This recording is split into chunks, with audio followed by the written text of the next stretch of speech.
하나님 말씀은 고린도전서 2장 1절부터 5절까지입니다.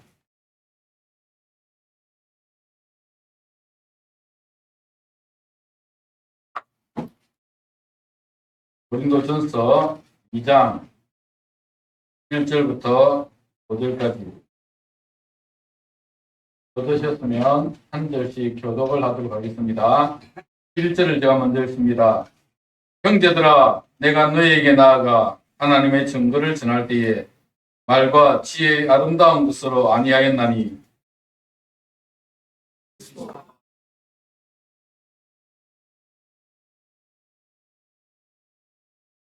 내가 너희 가운데 거할 때에 약하고 두려워하고 심히 떨었노라.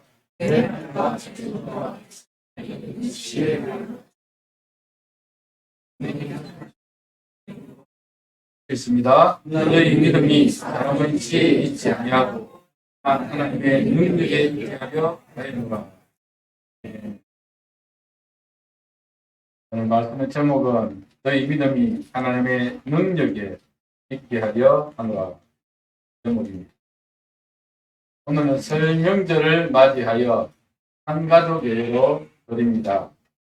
멀리 흩어져 있는 가족들이 설 명절을 맞이하여 함께 모여 살아계신 하나님 앞에 나와 예배 드릴 수 있음에 감사를 드립니다. 오늘 이 자리에 예배의 자리에 나오신 여러분을 진심으로 환영하며 올 한 해도 하나님의 풍성한 은혜가 넘치시기를 주님의 이름으로 축복합니다. 우리는 계속해서 고린도전서를 살펴보고 있습니다. 고린도전서를 통해서 교회론을 바로 세워가려고 합니다. 고린도 교회를 통하여 하나님이 기뻐하시는 교회가 어떠한 교회인지를 배우고 하나님이 기뻐하시는 교회가 되기 위해서 우리 고린도 교회를 살펴보고 있습니다. 여러분 아시는 대로 고린도 교회는 아무 문제가 없는 교회가 아니었죠. 오히려 성경에 나오는 여러 교회들보다 더 문제가 많은 교회였습니다. 고린도 교회의 첫 번째 문제가 뭐였습니까? 분열의 문제였습니다. 분쟁의 문제였습니다. 고린도서 1장에서 고린도 교회의 첫 번째 문제, 분열의 문제를 다루고 있는데 1장 12절에 보면 고린도 교회가 네 파로 나누어졌다 그렇게 말씀하고 있죠. 네 파, 한번 보십시오. 12절에 무슨 파가 나옵니까? 바울파, 아볼로파, 게바파, 그리스도파 이렇게 네 파로 나누어졌습니다.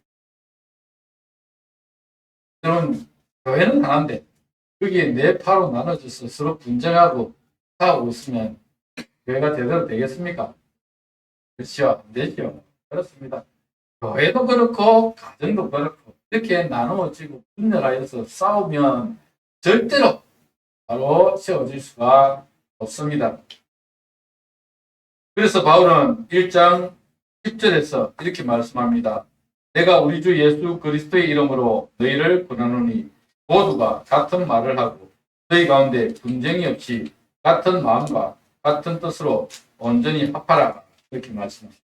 그렇죠? 우리는 분쟁에서는 넘기다. 분쟁은 파멸의 지름길입니다.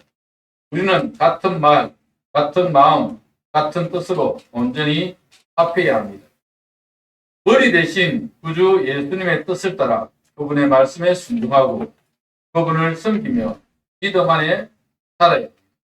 왜냐하면 세상에서 가장 지혜로운 분이 우리 구주 예수님이시고 가장 능력 있는 분이 우리 구주 예수님이시며 가장 부유하신 분이 우리 주 예수님이시기 때문에 그렇습니다.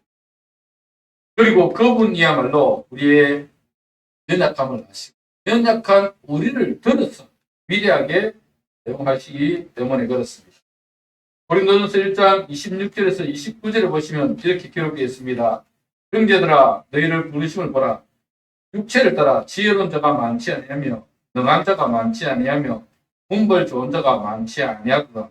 그러나 하나님께서 세상에 미련한 것들을 택하사 지혜 있는 자들을 부끄럽게 하려 하시고 세상에 약한 것들을 택하사 강한 것들을 부끄럽게 하시며 하나님께서 세상에 천한 것들과 멸시받는 것들과 없는 것들을 택하사 있는 것들을 폐하려 하시나니 이는 아무 육체도 하나님 앞에서 자랑하지 못하게 하려 하심이라. 예. 그렇죠. 맞습니다. 예. 우리 미남교회도 그렇고 고린도 교회도 그렇고 세상에 많이 배웠거나 권력을 가졌거나 공부가 좋거나 아니면 돈이 많거나 부자이거나 이런 사람들이 고린도 교회도 그렇고 우리 미남교회도 그렇고 많지 않습니다. 라고 보면 됩니다. 그러나 하나님께서는 연약한 우리를 들어서 강한 자를 그렇게 하시고 지혜 없는 우리를 들어서 지혜 있는 자들 그렇게 하시고 하나님께서는 선한 우리들을 사용하셔서 있는 것들을 하려 하신다. 이렇게 말씀하고 있습니다. 고린도교회는 가장 문제가 많은 교회였지만 가장 지혜롭고 능하고 부유하신 구주 예수님을 모시고 살아가는 교회였습니다. 그래서 소망이 있고 그래서 하나님의 역사를 보는 교회였습니다. 우리 미남교회도 머리 대신 구주 예수님을 모시고 그분의 뜻을 따라 같은 말을 하고 같은 마음과 같은 뜻으로 온전히 합하여 위대하신 주님의 능력을 체험하는 교회가 되기를 소망합니다. 부족하고 연약한 교회지만 머리 대신 주님이 계시기에 그분을 의지하여 날마다 기적이 일어나고 부흥의 역사가 일어나고 치유의 역사가 일어났으면 좋겠습니다. 오늘은 그 고린도 교회에 복음을 전했던 바울의 감정을 살펴보려고 합니다. 복음을 전할 때 바울의 심리 상태와 전도의 방법에 대해서 우리는 오늘 본문을 통해서 살펴볼 것입니다. 여러분은 전도란 무엇이라고 생각하십니까? 그리고 전도는 어떻게 해야 한다고 생각하십니까?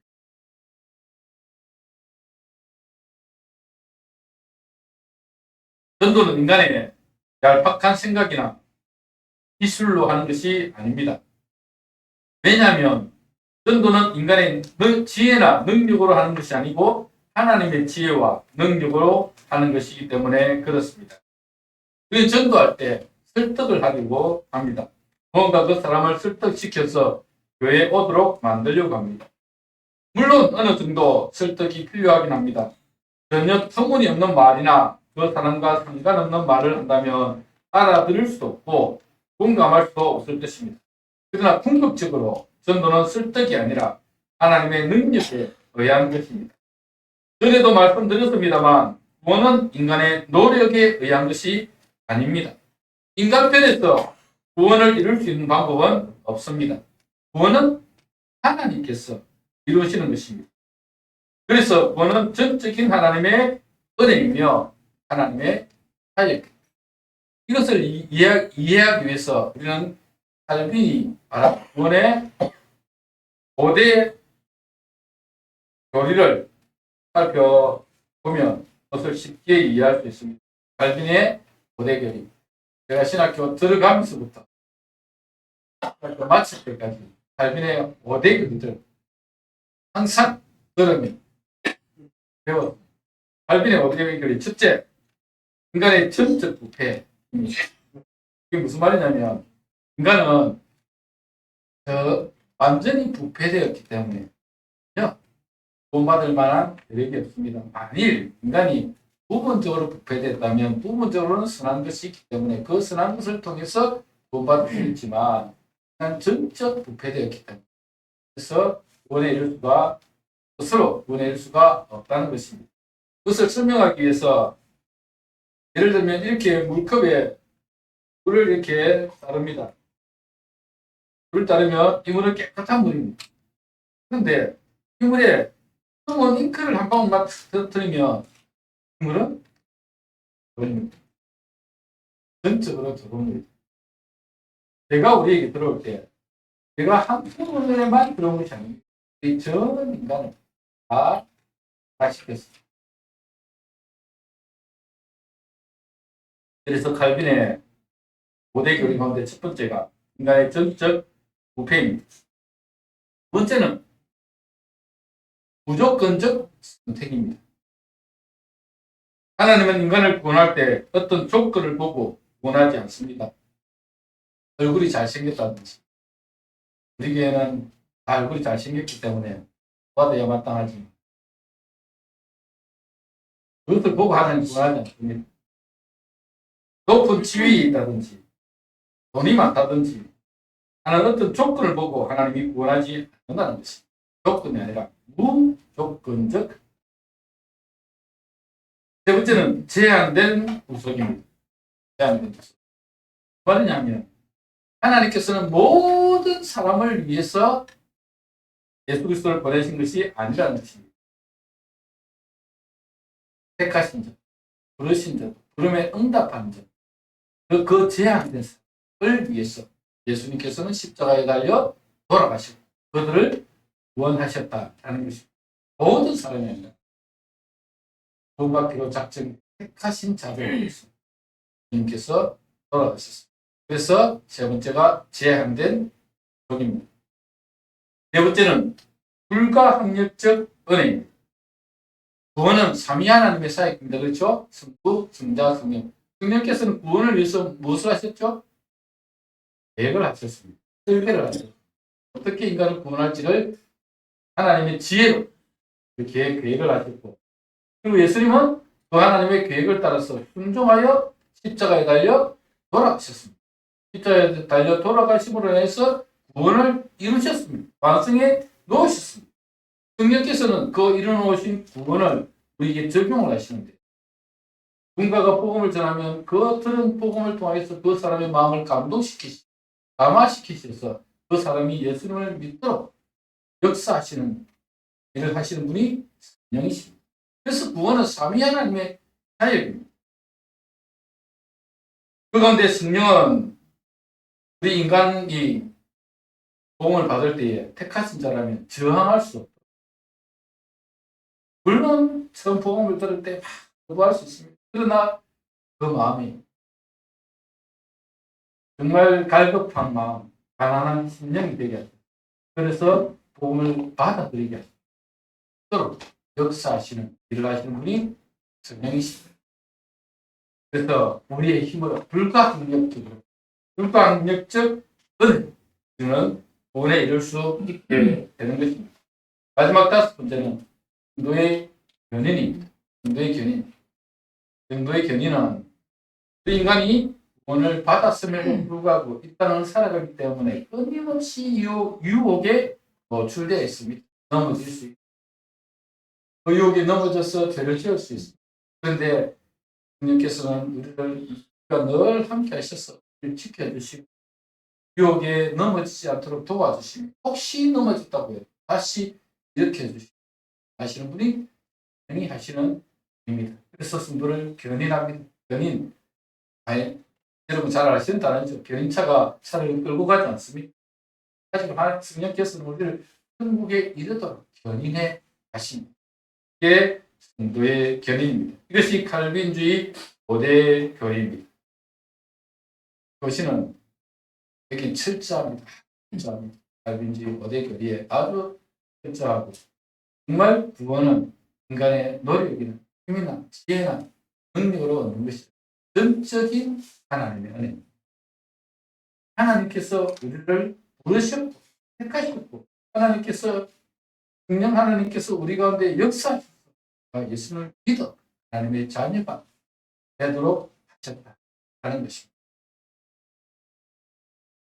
그렇다면 하나님께서 구원을 주시는데 우리가 뭐하러 애쓰고 힘써서 전도합니까? 전도할 필요가 어디 있습니까? 하나님께서 다 하시는데 하나님께서 구원을 이루시는데 우리가 뭐하러 전도합니까? 할 필요가 뭐가 있습니까?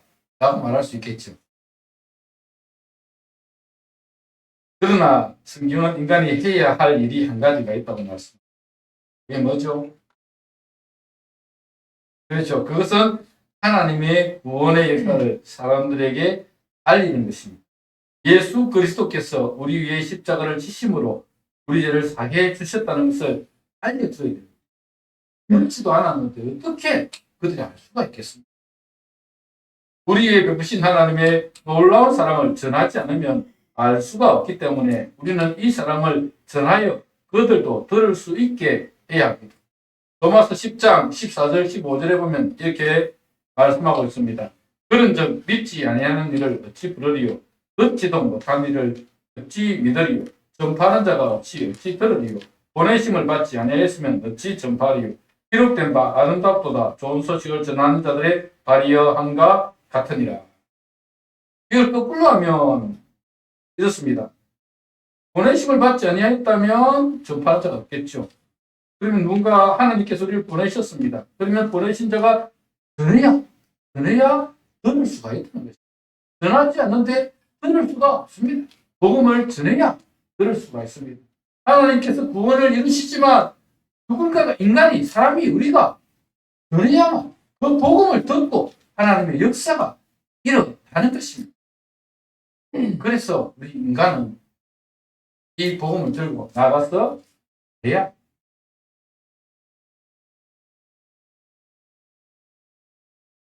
구원은 하나님의 전적인 사역이지만 한 가지 전하는 일은 인간에게 맡겨두셨습니다.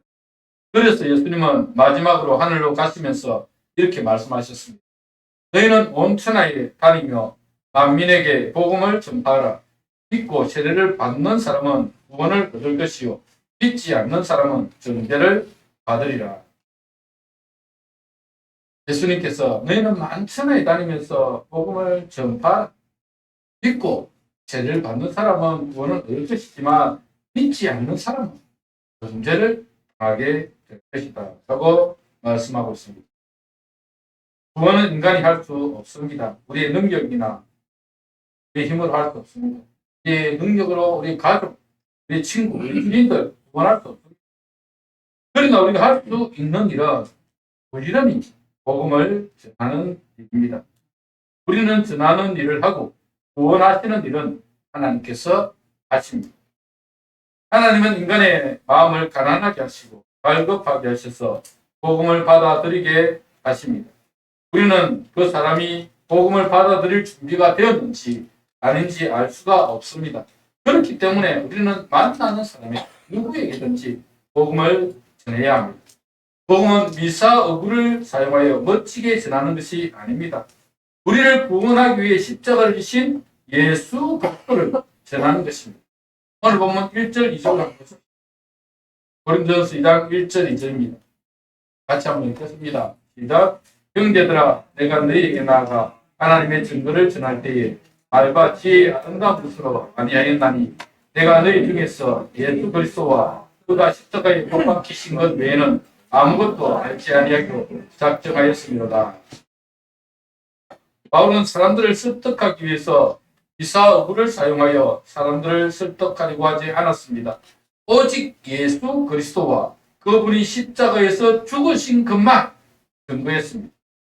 그렇죠. 전도는 내 생각과 내 의견을 말하는 것이 아닙니다. 우리 위에 십자가를 지신 예수 그리스도와 그분을 통한 구원을 증거하는 것입니다. 여러분이 많이 배운 사람들처럼 말을 잘할 필요가 없습니다. 권력을 가진 사람들처럼 권위를 가지고 전도할 필요도 없습니다. 오직 예수 그리스도와 그분이 지신 십자가를 증거하는 것이 전도입니다. 우리가 예수 그리스도를 증거하면 하나님께서 역사하셔서 그들을 구원해 주십니다. 그들의 마음이 갈급한 마음, 가난한 마음이 되게 하셔서 우리가 전하는 복음을 그들이 받아들고 예수 그리스도를 믿음으로 영접하여 변화되어 하나님의 자녀가 되는 역사. 예를 들어 보겠습니다. 이어령 교수님 돌아가셨죠. 이어령 교수님 딸 이민아 목사가 쓴 책 중에서 땅끝의 아이들이라는 책이 있습니다. 그 내용에서 보면 그분이 어떻게 예수님을 믿게 되었고 어떤 사역을 했는지 기록이 되어 있는데 이민아 씨는 어렸을 때부터 아버지 이어령 교수의 체면 때문에 열심히 공부했다고 합니다. 그래서 이민아 씨는 이화여대 영문과를 조기 졸업하고 임한길 전 국회의원과 결혼하여 미국으로 건너갔습니다. 현지 로스쿨을 졸업하고 캘리포니아 LA 지역의 검사로 일을 했는데 행복할 것만 같았던 이민아 씨는 김한길 씨와 결혼 5년 만에 이혼을. 그리고 첫째 아들은 병으로 92년도에 그가 또 갑상샘암이 걸려서 이 갑상샘은 전이가 되니까 눈에까지 전이가 돼서 시력을 잃는다고 들었습니다. 병원에서 그렇게 선고를 했습니다. 그래서 이 이민아 씨가 너무 갈급하고 마음이 정말 힘드니까 교회를 다니기 시작했고 예수님을 믿기 시작했습니다. 이러면서 하나님 앞에 이렇게 됐습니다. 아니, 제가 이렇게 눈이 보이지 않고 앞이 보이지 않는 공사가 되면 눈도 알 수 없습니다. 하나님 도와주시고 이 눈을 치료하시고 회복시켜 주옵소서. 이렇게도 했고 갑상선암 수술을 하면서 눈도 회복되고 정말 되었습니다. 그렇게 간절히 하나님께 기도했더니 하나님께서 그를 치료하시고 그에게 은혜를 베푸심을 그가 체험하고 그때부터 이제는 하나님의 일을 했습니다. 그래서 그때부터 시작해서 이제 낳고 나서 신학을 공부하기 시작했어요. 그 점에 자기 아버지 이혜영 박사, 이혜영 교수는 신론자입니다. 하나님 없다고 말하는 사람입니다. 자기 딸이 간절히 기도하는 것을 보면서 또 자기 딸이 계속 금요하고 아버지도 예수 믿고 그 금요로 인해서 이혜영 박사도 예수님을 믿게 되었습니다. 불신론자였던 그 이제는 하나님의 살아계심을 믿게 되고 하나님께서 이 딸을 치유하심을 보고 그 역사도 하나님이 일으키시다는 것을 믿게 되었습니다. 그런데 병마는 다시 이민아 씨를 괴롭혔습니다. 1996년과 90년 두 차례 암이 재발했습니다. 이민아 씨는 암에 굴복하지 않았고 신학을 공부하여 2009년도 정식으로 목사 안수를 받아서 미국과 호주, 중국, 아프리카 등을 돌면서 목회 활동을 했습니다. 그러다 이민아 목사는 2012년 위암으로 작년 53세의 젊은 나이에 세상을 떠났습니다. 여러분 한번 생각해 보십시오. 만일 이민아 씨가 김한길 씨와 알콩달콩 잘 살았더라면 하나님을 만날 수 있었을까요? 갑상선암으로 시력을 잃을 위기가 없었다면 그렇게 하나님 앞에 간절히 기도할 수 있었을까요? 이민아 씨가 기도하여 회복하지 않았더라면 무신론자였던 이혜령 장관이 예수님을 믿었겠습니까? 위기를 통하여 하나님의 부르심에 응답했고 하나님을 만나 간절히 기도할 때 하나님의 살아계심을 경험했습니다. 둘째 아들이 자폐증을 앓았는데 그 이민아 씨가 간절히 하나님 앞에 기도하여 기적적인 치유를 경험했습니다. 하나님의 기적을 체험한 그녀는 신학을 공부하여 목사가 되어 여러 나라를 다니며 복음을 전하는 선교사가 되었습니다. 믿음은 하나님께서 하나님의 때에 하시는 일입니다. 인간이 아무리 열심히 복음을 전해도 듣는 사람의 마음이 닫혀 있으면 속기에 경일기 있습니다. 경일기입니다. 복음을 들은 사람이 마음에 준비가 되어 있어요. 마음을 열어야 그 복음이 그 마음속에 들어가 예수님을 구주로 영접하는 것입니다. 하나님은 우리의 이 마음밭을 그렇게 마음, 가난한 심령이 되게 하셔서 그래서 누군가가 전하는 거 던지는 그 한마디 예수님은 우리의 구주, 예수님은 우리 위해서 십자가에 달려 돌아가셨습니다. 그분을 믿으면 구원을 받게 되고 그분을 믿으면 그분이 우리의 삶 가운데 역사하시고 도와주시고 은혜를 주십니다. 던지는 그 한마디를 듣고 그 갈급한 심령에 그 복음이 깨졌어. 그래서 열매를 맺히는 것입니다.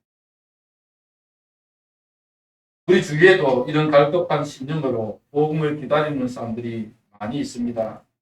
우리는 그들의 상태를 알 수 없습니다. 겉으로 보기에는 모두가 행복하게 잘 사는 것 같습니다. 그렇죠. 우리도 보면 제가 봐도 여러분 보면 다 행복한 것 같은데 그 안에 들어가 보면 이제 없는 집이에요.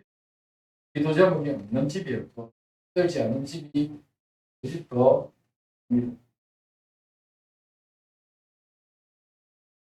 남편과 자녀들 때문에 마음이 상하여 마음의 안식을 얻지 못하고 반항하는 영혼들도 있고 경제적인 이유 때문에 고통당하며 힘들어하는 사람들도 있습니다.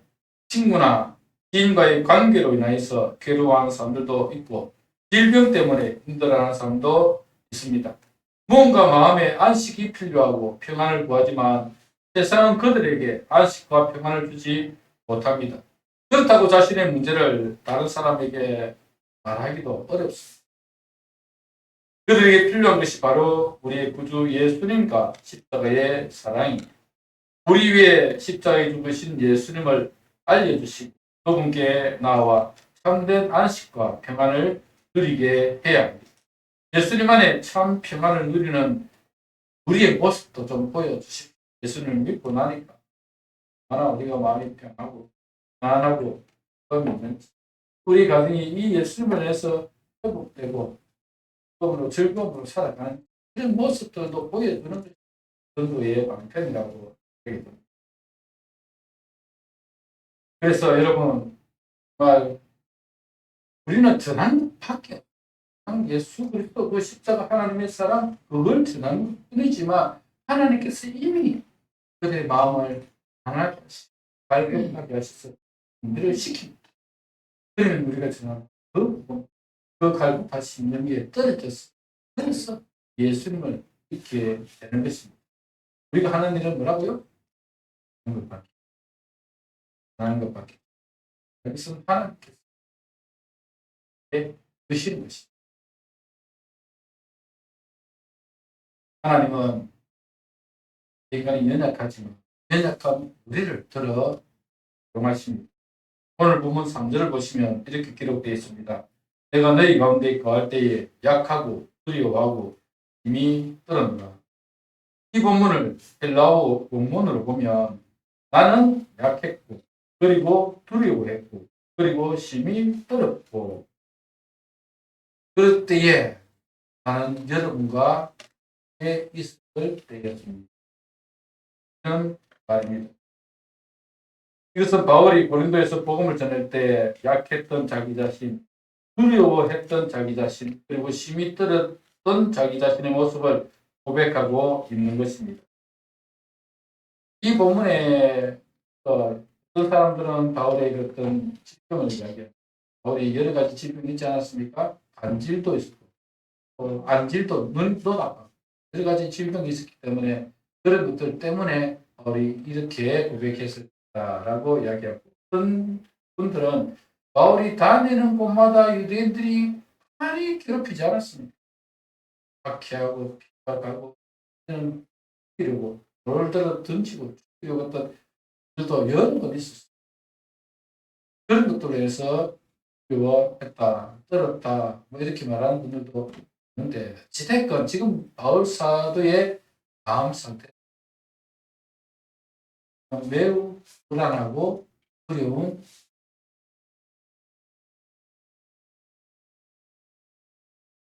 그런 가운데 바울은 하나님의 능력을 의지하여 그들에게 복음을 전했고 그 가운데 부름받은 자들을 구원하여 고린도 교회를 세웠습니다. 오늘 본문 4절 5절을 한번 보십시오.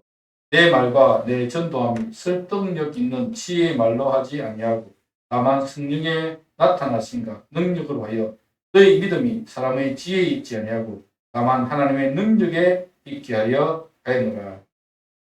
그렇습니다. 우리가 언변이 좋아서 다른 사람을 구하는 것이 아닙니다. 구원은 하나님의 능력에 달려 있습니다. 우리는 다만 예수 그리스도와 그분의 십자가만을 전할 뿐입니다. 그 다음 하나님이 알아서 하실 문제입니다. 우리는 뭐만 하면 된다고요? 전하기만 하면. 네, 전하기만 하면 됩니다. 그런데 우리는 전하는 일을 하기를 무수하기도 하고 귀찮아하기도 합니다. 아니 우리 중에는 복음을 전하는 일을 부러워하기도 합니다. 그럴 수밖에 없는 이유도 있죠. 요즘은 하도 목사 장로들이 문제를 많이 일으킵니다. 그것이 또 매스컴에 막 타고 있으니까 참 예수 믿는 것조차도 그럴 때가 있습니다. 또 영화나 드라마에서 교회에 대한 안 좋은 것들을 소재로 삼아서 방송을 해대니까 교회에 다니는 사람들, 안 좋은 시선으로 사람들이 보기도 합니다. 그래서 이 복음에 전하는 일들을 좀 부끄러워하는 사람들도 있을 수 있습니다. 그럼에도 우리의 구원은 오직 하나님께로부터 난다는 사실을 믿고 구원을 받아야 할 영혼들을 찾아가서 하나님의 사랑을 내야 합니다. 우리 주님께서는 이 십자가의 사랑과 하나님의 구원을 전하라고 우리에게 말씀하셨습니다. 너는 온 천하에 다니며 만민에게 복음을 전파하라. 믿고 세례를 받는 자는 구원을 받을 것이고 믿지 아니하는 자는 금제를 받을 것이라. 그렇게 말씀하셨습니다. 이 사랑과 하나님의 구원을 우리는 전해야 되는데 우리는 전하기보다는 핑계를 먼저 찾으려고 합니다. 누군가가 이런 말을 했습니다.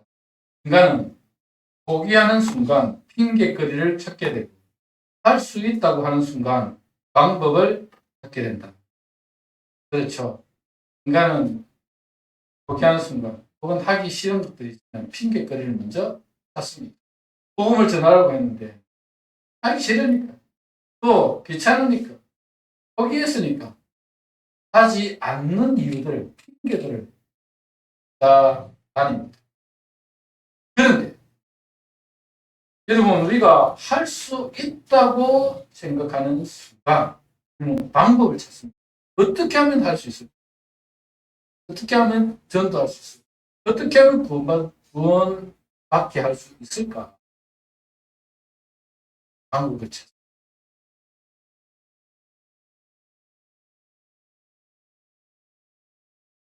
우리는 전도를 포기하는 순간 전도할 수 없는 수많은 핑계거리를 찾게 될 것입니다. 그러나 우리는 영혼을 구원하려는 열정과 할 수 있다는 믿음만 있으면 전도의 방법을 찾게 될 것입니다.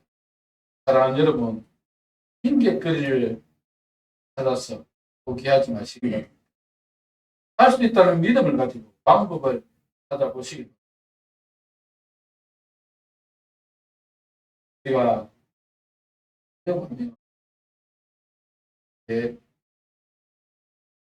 정말 작정하고 할 수 있다는 믿음을 가지고 나아가면 방법도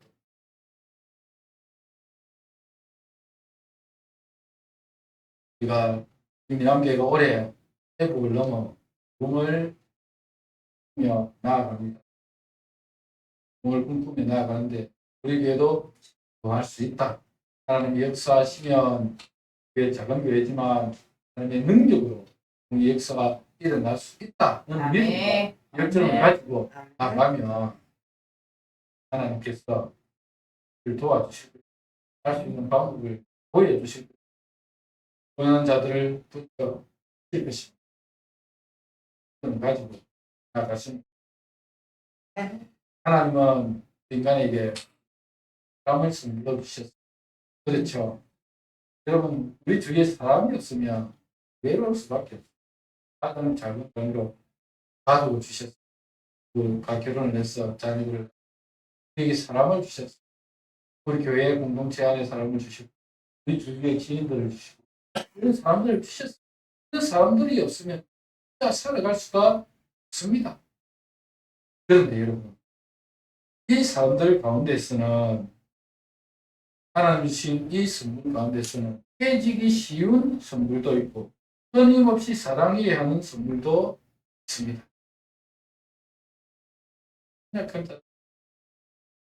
또 끊임없이 사랑을 요구하는 사랑을 베풀어야 되는 분들도 있는데요. 그렇게 깨지기 쉬운 영혼들 우리가 끊임없이 사랑해야 될 그 영혼들이 오히려 더 예수님을 받아들이는 경우가 연장같기 때문에 우리가 전하는 복음 우리가 예수 그리스도의 그 사랑을 전하며 이 그 사랑이 뭐가지고 믿음으로 영접하고 받아들일 수 있다는 것입니다. 그래서 우리가 복음을 전할 때 인내해 정말 사람을 사랑하는 마음이 있어야 됩니다. 하나님께서 선물로 주신 정말 나를 돕는 사람들을 내가 도와야 될 사람, 정말 깨지기 쉬운 끊임없이 사랑해 줘야 될 것입니다.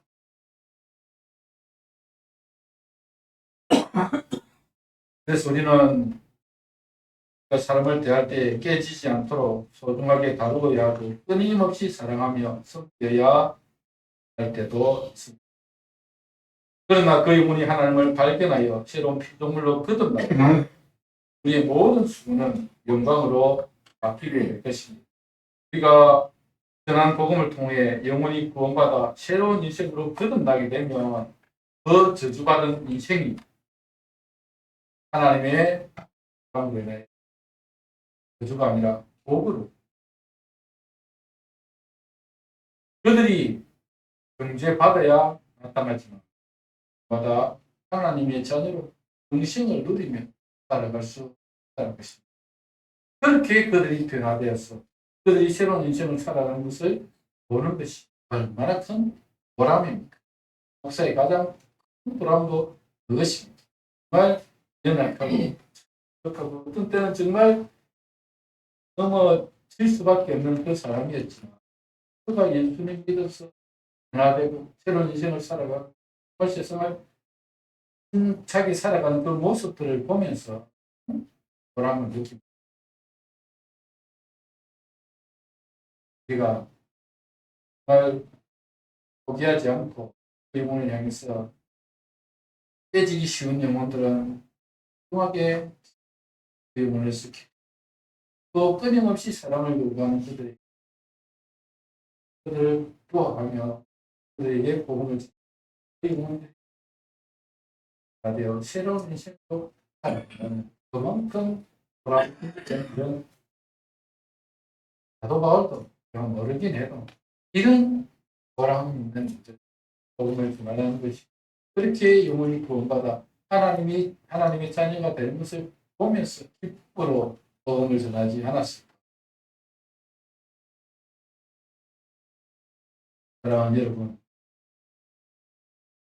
우리가 땅을 살아가는 동안에 정말 우리가 할 수 있는 일은 복음을 하는 것뿐입니다.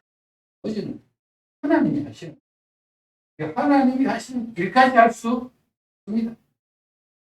복음을 전하는 것만 합니다. 나머지는 하나님께서 해놓으시고 갈급한 심령, 가난한 심령이 되게 하셨습니다. 그 복음을 들을 때 그들이 그 복음을 통해서 나되고 새로운 인식 자녀가 될 수 있습니다. 하나님께서 택하신 그들을 구원시켜 거듭나 하나님의 자녀로 살아갈 수 있도록 도우시는 하나님이 하시는 건강교회가 이 복음을 전하여 그 영혼들을 구원하고 살리는 일들을 하겠습니다. 우리 중요한 성도들도 포기하지 마시고 포기하면 뭐만 한다고요? 힘들만 포기하지 마시고 우리가 할 수 있다는 믿음과 열정을 가지고 그래서 그런 믿음과 열정을 가지면 뭐가 보인다고요? 네. 그런 믿음과 열정을 가지고 있으면 방법이 그런 믿음과 열정을 가지고 영혼을 구원하는 방법들을 하나님 주신 방법들을 영혼을 구원하여 생명을 했습니다. 그래서 올해 우리 민안교회가 회복을 넘어 공을 바꾸는 부의 역사가 일어나는 우리 민안교회가 되었습니다. 모든 성도들이 그렇게 하나님의 나라를 위해서 그의 영광을 위해서 살아감으로 우리 민안교회도 부흥될 뿐만 아니라 여러분의 가정도 은혜가 많은 이 한 해가 되기를 이름으로 축복합니다. 말씀을 기억하면서 함께 기도하겠습니다. 기도할 때 하나님 우리가 이 땅을 살아가는 동안에 정말 살아계신 하나님, 역사하신 하나님 믿고 할 수 있다는 믿음을 가지고 나아가게 하여 주옵소서. 우리는 연약하지만 연약한 자를 들어 사용하시는 하나님을 믿고 나아가서 이 안에 하나님이 주시는 공의 역사를 맛보는 되게 하여 주옵소서. 다 같이 통성으로 기도하도록 하겠습니다.